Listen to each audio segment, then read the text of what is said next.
What about us? What about all the times you said you had the answers? Bueno, nosotros somos el equipo número 6. Las integrantes soy Mariana Núñez, Alexa Rosales, Natalia Irigoyen y Ariana Ramos. Nos tocó el tema motor eléctrico y corriente alterna. Los motores eléctricos son máquinas eléctricas que transforman energía eléctrica en energía mecánica a través de los campos electromagnéticos. Y debido a los electroimanes que estos contienen, se usan para ventiladores, para vibradores de celular, bobinas, etc. Las partes del motor eléctrico. Un motor eléctrico está constituido por un motor magnético y dos eléctricos. Uno colocado en la parte fija, que es la parte llamada estator, y otro debajo de él, que es la parte rotor. El rotor gira dentro o por encima del estator. El estator es la parte fija que tiene electroimanes que hacen que muevan al rotor. El funcionamiento del motor tiene como base la idea de que el magnetismo genera una fuerza física que hace que los objetos se muevan, y eso depende de cómo se acomoden los polos de un imán para que se atraigan o se repelan. En los motores se utiliza electricidad para crear campos electromagnéticos y que estos se opongan entre sí, generando un movimiento rotatorio.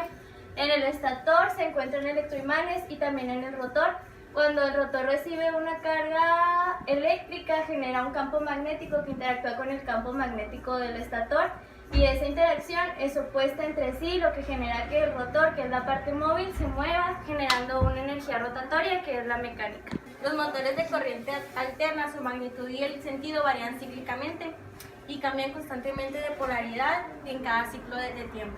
Basan su funcionamiento en un campo magnético giratorio. En 1882, el físico, matemático e ingeniero Nikola Tesla inventó el primer motor de corriente alterna.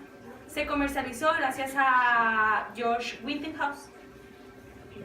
Hay una diferente clasificación en los tipos de motores de corriente alterna. Se clasifican en tres: por número de fases de alimentación, por el tipo de rotor y por la velocidad de giro. La velocidad de giro son dos: asincrónomos y síncronos. También se clasifican por el tipo de rotor. Hay motores con anillos rozantes, con motores con colector y motores de jaula de ardilla. Por otra parte están los números de fase de alimentación, que son los monofásicos de una sola fase, bifásicos de 2 y trifásicos de 3. Los tipos de motores de corriente alterna se clasifican en tres: está el universal, el síncrono y el asíncrono. El universal puede trabajar con corriente continua y con corriente alterna. Cuando se conecta a una corriente continua, el flujo varía cada medio ciclo y la corriente está limitada por la impedancia. En el síncrono, la velocidad de giro permanece constante y la rotación del eje está sincronizada con la frecuencia de la corriente de alimentación. En el asíncrono, la corriente necesaria para producir la torsión del rotor está inducida por la inducción electromagnética del estator.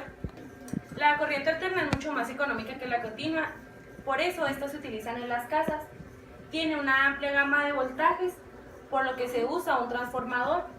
También son máquinas mucho más sencillas, ya que no necesitan ir a chequeos o tener mantenimientos.